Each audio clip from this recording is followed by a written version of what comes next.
दोस्तों, जैसा कि आप सभी जानते हैं कि इसराइल ने जुम्मे के दिन ईरान की एटॉमिक साइट्स और मिलिट्री साइट्स पर बहुत बड़ा हमला किया और उसकी बहुत ज़्यादा साइट्स और मिलिट्री इंस्टॉलेशंस को तबाह कर दिया। और इसराइल ने यह ऐलान किया कि हमले तब तक जारी रखेंगे जब तक इसराइल को अपनी बका के लिए खतरा ख़त्म नहीं हो जाता।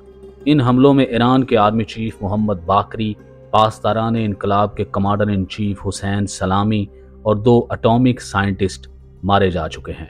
इन हमलों के बाद ईरान की फोर्सेस ने ऐलान किया कि इसराइल और अमेरिका को इन हमलों की भारी कीमत चुकाना पड़ेगी। लेकिन सवाल यह है कि क्या वाकई ईरान इसराइल और अमेरिका को कोई सबक सिखा सकता है? क्या ईरान के पास इतनी ताकत मौजूद है कि वो इसराइल जैसे मुल्क की लेटेस्ट फौजी टेक्नोलॉजी को शिकस्त दे सके? तो इस वीडियो में हम जायजा लेंगे कि ईरान और इसराइल की मिलिट्री पावर में कंपैरिजन क्या है, इसराइल और ईरान के पास कौन कौन सी फौजी ताकत है और उनकी नेवी, एयर फोर्स और फील्ड मिलिट्री में क्या कंपैरिजन है। इसराइल और ईरान के दरमियान तकरीबन 2152 किलोमीटर का ज़मीनी फासला है और अक्टूबर 2024 में ईरान ने इसराइल पर मिसाइल हमला करके वहां तक अपने मिसाइल पहुंचाकर ये साबित कर दिया था कि ईरान पिछले कई दहाइयों से जिस मिसाइल प्रोग्राम पर काम कर रहा है उसमें काफ़ी तरक्की हुई है। तो शुरू करते हैं ईरान और इसराइल की मिलिट्री मैन पावर पर। अगर मिलिट्री मैन पावर की बात की जाए तो इसराइल के पास 1,70,000 फौजी हैं, जबकि ईरान के पास 6,10,000 फौजी हैं। यानी ये डिफरेंस तकरीबन 4.5 लाख का है।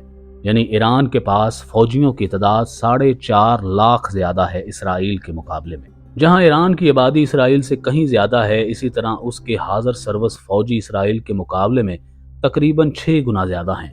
इसराइल के पास जिस चीज़ की बर्तरी है वो उसकी एडवांस टेक्नोलॉजी और बेहतरीन एयर फोर्स है। दोस्तों, दूसरा कंपैरिजन है डिफेंस बजट का।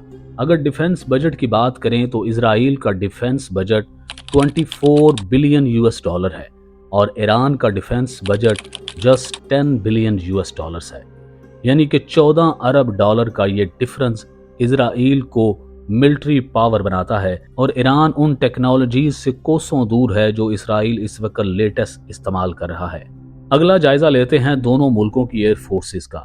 अगर एयर फोर्स पावर की बात की जाए तो इसराइल के पास 241 लेटेस्ट फाइटर जेट्स हैं और 48 अटैकिंग हेलीकॉप्टर्स हैं और ईरान के पास 186 फाइटर जेट्स हैं जिनमें मोस्टली पुरानी टेक्नोलॉजीज हैं और 13 अटैकिंग हेलीकॉप्टर हैं।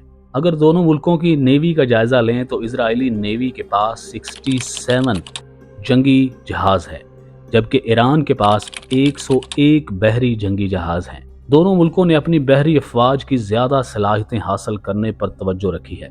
लेकिन अगर लेटेस्ट टेक्नोलॉजीज की बात की जाए तो इसराइल के पास ज़्यादा लेटेस्ट टेक्नोलॉजी वाले बहरी जहाज हैं, जबकि ईरान भी कम तो नहीं है लेकिन उसके जहाज ज़्यादा एडवांस नहीं हैं और उनकी तादाद 101 है।